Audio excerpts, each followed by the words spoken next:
కాశీ విశ్వనాథ భక్తి వృక్ష. నిమ్నగేశ్వర్, వారాణసి. కాశీలోని ప్రతి కణంలో శివుడు ఉన్నాడు మరియు ప్రతి అడుగులో మోక్షం ఉంది.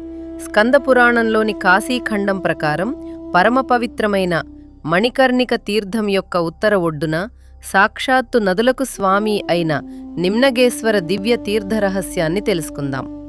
ఒకప్పుడు ఇంకా గంగావతరణ జరగడానికి మునుపు ఋషులు కాశీలోని మహాదేవుని అభిషేకాన్ని కోరుకున్నారు. గొప్ప శివభక్తుడైన అగస్త్యముని మణికర్ణిక యొక్క సూర్యద్వారం వద్ద తన తపశ్శక్తితో అన్ని నదులు మరియు సముద్రాలను ఆవాహన చేశాడు.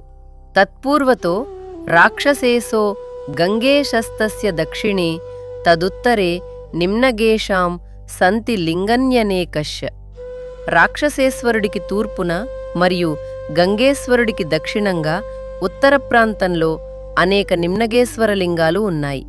అగస్త్యుని పిలుపు మేరకు భూమండలంలోని అన్ని నదులు కుండలు మోసే దివ్య స్త్రీల రూపంలో కనిపించాయి.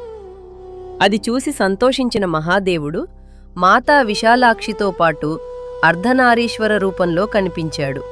సత్యయుగం చివరిలో అన్ని నదులచే స్థాపించబడిన లింగాలు మహాదేవునిలో విలీనమయ్యాయి మరియు నిమ్నగేశ్వర అంటే నదులకు అధిపతి అని పిలువబడ్డాయి. కాశీలో ఈ లింగాన్ని పూజించటం వల్ల ప్రపంచంలోని అన్ని తీర్థాలలో స్నానం మరియు అభిషేకం చేసిన ఫలితం లభిస్తుంది. నిమ్నగేశ్వరుని దగ్గర పూర్వీకులకు తర్పణం అర్పించటం ద్వారా వారు 100 సంవత్సరాలు సంతృప్తి చెందుతారు. ఇక్కడ పూజలు చేసే రైతు, నావికుడు లేదా జలసేవకుడు జీవితంలో ఎప్పుడూ నీటి కొరత లేదా కరువుని ఎదుర్కోడని మహాదేవుడు ఆశీర్వదించాడు. మణికర్ణికకు ఉత్తరాన ఉన్నందున ఈ ప్రాంతం సాక్షాత్తు జ్ఞానస్వరూపం.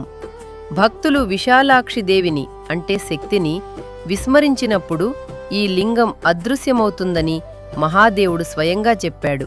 నేటికి ఈ దివ్య ప్రదేశం మణికర్ణిక ప్రాంతంలో అదృశ్య మరియు సూక్ష్మ రూపంలో భక్తుల కోరికలను తీరుస్తోంది. జై విశ్వనాథ, జై మాతా విశాలాక్షి. కాశీ విశ్వనాథ భక్తి వృక్ష.